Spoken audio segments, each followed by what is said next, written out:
और क्वेश्चन है बेटा, ये 13.2 का 13 वाला, ठीक है।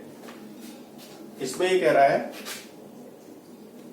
कि एक बॉक्स है, 2 balls are drawn at random with replacement from a box containing 10 black and 8 red balls। तो ब्लैक बॉल जो दी है वो दी है 10 और रेड जो दी है वो दी है 8।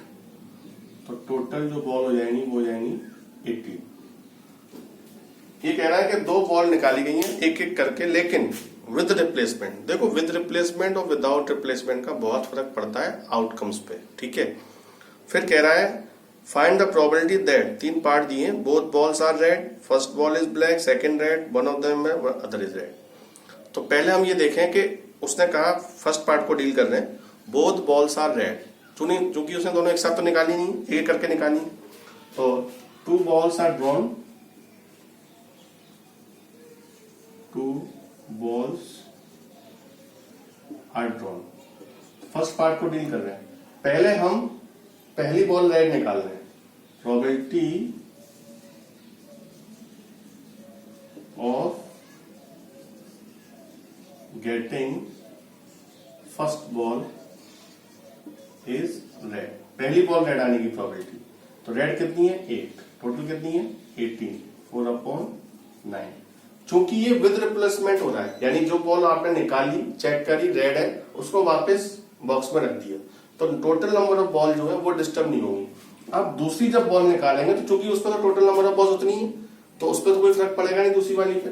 तो probability of getting second ball is red, second ball की कितनी होगी प्रोबेबिलिटी, ये भी 4/9 होगी दूसरी बॉल की। अब हमसे कह रहा है प्रोबेबिलिटी बताओ कि दोनों बॉल ब्लैक होंगी, तो दोनों को जब निकालेंगे तो दोनों का मल्टीप्लाई करेंगे क्योंकि दोनों इवेंट्स इंडिपेंडेंट है। Probability of getting both balls are red, दोनों रेड आने की। तो पहली वाले की 4/9, दूसरे वाले की 4/9, 16/18। आई समझ बात? ये इस तरह करेंगे, दोनों इवेंट्स इंडिपेंडेंट हैं इसलिए मल्टीप्लाई कर दिया, ठीक। अब सेकंड पार्ट में कह रहा है first ball is black, second is red. जब फर्स्ट बॉल ब्लैक की कह रहा है तो जैसे हमने यहां पे लिखा है probability of getting first ball is black, black की प्रोबेबिलिटी, पहली बॉल ब्लैक कितनी है 10, टोटल कितनी है 18, तो 5/9, ठीक है। पहली बॉल ब्लैक आए, सेकंड क्या कह रहा है and the second is red, probability of getting a second ball is red, second red कितनी है 8, टोटल 18, 4/9। आई बात समझ में? तो पहली बॉल ब्लैक और दूसरी रेड आने की प्रोबेबिलिटी, क्योंकि टोटल बॉल डिस्टर्ब नहीं हुई है, विद रिप्लेसमेंट है इसलिए 18 रहेंगे। अब लिखेंगे probability of getting first ball is black and second is red, sorry first black and second is red, तो 5/9 इंटू 4/9, 20/18। आई बात समझ में? ये सेकंड पार्ट हो गया। इनटू इसलिए किया है कि इंडिपेंडेंट इवेंट है। थर्ड वाले में देखो, थर्ड वाले में कह रहा है, थर्ड वाले पार्ट में प्रोबेबिलिटी बताओ कि one of them is black and other is red. बस यहां पे थोड़ी दिक्कत है, वो कह रहा है one of them is black, एक उसमें ब्लैक हो एक रेड हो। अब यहाँ पे 2 केस बन सकते हैं ऐसे, एक रेड हो एक ब्लैक हो। इसका मतलब अगर हम पहली निकालें, पहली रेड आ जाए तो दूसरी ब्लैक, मान लो पहली ब्लैक निकालें तो दूसरी क्या आएगी रेड, तो यहाँ 2 केस बनेंगे। तो यहाँ पे हमें अलग से मल्टीप्लाई करना पड़ेगा 2 बार। Probability that one of them is red and other is black, यानी एक कोई उसमें एक रेड हो दूसरी ब्लैक हो। तो प्रोबेबिलिटी जब हम निकालेंगे तो पी आर, पहली रेड तो दूसरी ब्लैक, और प्लस पहली ब्लैक दूसरी रेड। अब ये देखने में आपको ऐसा लग रहा होगा कि ये सेम इवेंट है, ये सेम इवेंट नहीं है, अलग अलग इवेंट हैं। दूसरी बात, इसमें ऑर्डर का फर्क पड़ रहा है, पहले रेड निकाल के फिर, अच्छा दूसरी बात चूंकि विद रिप्लेसमेंट है total number of ball disturb नहीं हुई है, लेकिन ये इवेंट अलग अलग है। अब रेड और ब्लैक है, दोनों इंटरसेक्शन, दोनों इंडिपेंडेंट इवेंट है, तो इसका मतलब P R into P B plus P B into P R. अब ये पूरे इवेंट सेम हो गए, तो प्रोबेबिलिटी ऑफ रेड, पहली रेड आने की प्रोबेबिलिटी क्या थी 4/9, ब्लैक आने की प्रोबेबिलिटी 5/9, पहले ब्लैक आने की प्रोबेबिलिटी 5/9, फिर 4/9, कुल मिला के ये 20/81, 20 ये हो जाएगा 40/81। आ रही है बात समझ में? ये जो मैंने लिखा हुआ है ये इवेंट को डिस्क्राइब कर रहा है। जब उसने कह दिया one of them is black and other is red, तो इसका मतलब पहली वाली ब्लैक हो, दूसरी वाली रेड, पहली रेड दूसरी ब्लैक, तो इवेंट अलग अलग हैं, आपको सेम लग रहे होंगे, सेम नहीं है। ठीक है, तो ये 13 वाला ऐसे करेंगे। 14 वाले में कह रहा है probability of solving specific problem independently by A and B. अब इसमें कह रहा है कि दो बच्चे हैं, मान लीजिए हमने किसी बच्चे को कोई क्वेश्चन दे दिया, ठीक है, दो बच्चे हैं ए और बी, हमने दोनों को कोई क्वेश्चन दे दिया, बताइए सॉल्व, तो उनके जो ओवरऑल परफॉर्मेंस से हमने जो प्रोबेबिलिटी निकाली है कि ये फर्स्ट वाला बच्चा इस प्रॉब्लम को सॉल्व कर लेगा, बिना करे ही हम उसको अंदाजा लगाते हैं ना कि ये बच्चा तो कर ही लेगा, तो उसकी प्रोबेबिलिटी 1/2 है, और दूसरा बच्चा सॉल्व कर पाएगा, इसकी प्रोबेबिलिटी 1/3 है। अब वो कह रहा है both try to solve the problem independent, दोनों एक साथ प्रॉब्लम सॉल्व करने की कोशिश करते हैं। Find the probability that the problem is solve, exactly one of them solve the problem.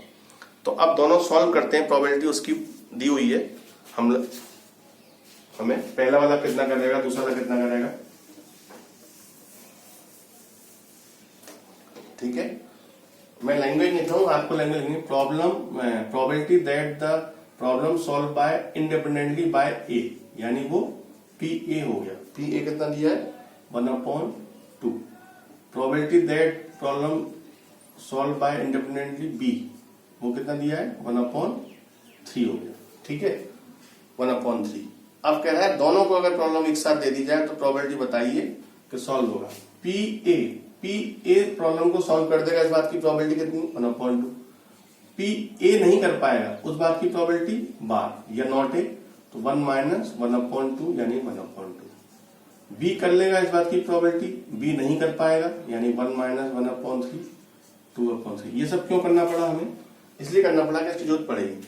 अब लिख देंगे statement, if both try to solve the problem independently then the probability the problem is solve, the probability, statement जरूर लिखें पूरा, probability that problem is solve, problem solve हो जाएगी इस बात की प्रोबेबिलिटी। अब प्रॉब्लम सॉल्व हो जाएगी उसने लिखा है, दोनों ट्राई कर रहे हैं, तो उसने ये तो नहीं बताया कि नहीं इसमें से प्रॉब्लम कौन सॉल्व करेगा, एक करेगा या दोनों करेंगे, उसने बोला प्रॉब्लम सॉल्व हो जाएगी। हो जाएगी इसका मतलब क्या है कि एक कर ले बी ना करे, तो अभी तो माना जाएगा प्रॉब्लम सॉल्व हो ही ना, एक ने तो कर ही ली, प्लस ए नहीं करे बी कर ले, ये भी मान सकते हैं, तो अभी तो प्रॉब्लम सॉल्व हुई ना, या दोनों सॉल्व कर ले, ए भी कर ले और बी भी कर ले। आ रही बात समझ में? तो पी ए कर ले बी ना करे, पी ए ना करे बी कर ले, पी ए भी दोनों कर ले, तो हर केस में तो प्रॉब्लम सॉल्व ही मानी जाएगी, किसी एक तो कर ही लिया। इसमें मतलब हुआ P A into P B bar, independent event है ना, इसमें हो गया P A bar P B, तो यहां हो गया P A into P B. उसने पहले कह दिया ना दोनों ए और बी इंडिपेंडेंटली सॉल्व करते हैं, अलग अलग, उनका कोई मतलब नहीं है।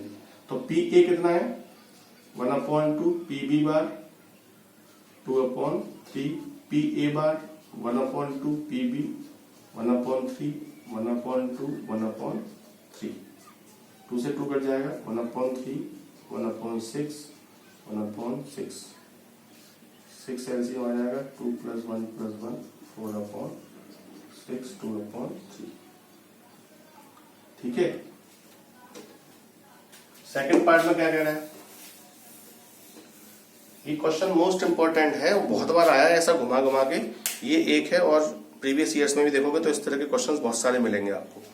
Exactly one of them solve the problem, अब कह रहा है कि नहीं एग्जैक्टली वन ऑफ देम, सिर्फ एक ही सॉल्व करेगा उसको, exactly one of them solve the problem, exactly one of them, कोई एक ही करेगा, एक ही करेगा तो जाहिर सी बात है, जैसे मान लो ए ने करा तो बी ने नहीं किया, या बी ने करा तो ए ने नहीं किया, यही केस बनेगा। उसे माना एग्जैक्टली वन ऑफ, दोनों वाला केस नहीं है ना कि दोनों सॉल्व करेंगे, एग्जैक्टली वन ऑफ देम, एक सॉल्व करे, ए करे तो बी नहीं करे, बी करे तो ए नहीं करे, तो ये P A into P B bar P B into P A bar. P A कितना है 1/2, P B bar 2/3, P B 1/3, A bar 1/2। ये 2 से 2 कट जाएगा 1/3 प्लस 1/6, 3/6, 1/2। ठीक है, 1/2 आंसर आ गया। तो probability one of them solve the problem, तो ये ऐसे निकल के आ गया इसका आंसर। इसी तरह सारे क्वेश्चन करने हैं। 15 वाले में वो सब पूछ रहा है इंडिपेंडेंट कौन से, तो चेक कर लें आप, ई इंटरसेक्शन एफ उसका इक्वल आ जाए E P E into P F के। 16 वाले में देखो कह रहा है in hostel 60% of student read Hindi newspaper. ये क्वेश्चन वैसा ही है जैसा हमने सेट्स वाले में करा था 11th क्लास में, या सॉरी प्रोबेबिलिटी में किया था 11th क्लास में। कुछ बच्चे ऐसे हैं जो हॉस्टल में रहते हैं, सॉरी हिंदी न्यूज़पेपर पढ़ते हैं। Probability that a student reads Hindi newspaper P H is equals to 60% 3/5। ठीक है। Probability that student read English newspaper 40% 40/100 2/5। 20% read both Hindi and English newspaper. Probability that student read both Hindi and English newspaper PH intersection E is equals to 20% 1/5. Student is selected at random. Find the probability that she read neither Hindi nor English newspaper. ये बताया neither Hindi nor English. neither Hindi यानी H का intersection, H का dash और intersection not लगाया लेकिन end लगाएंगे E का बार यानी not E वाला, तो पी एच बार इंटरसेक्शन ई बार। ये मैंने अभी आपको बताया था कि अगर दोनों पे डैश लगाओ या डैश लगा दें आप, डैश लगाओ तो साइन को चेंज करके पूरे पे होल डैश लगा दी।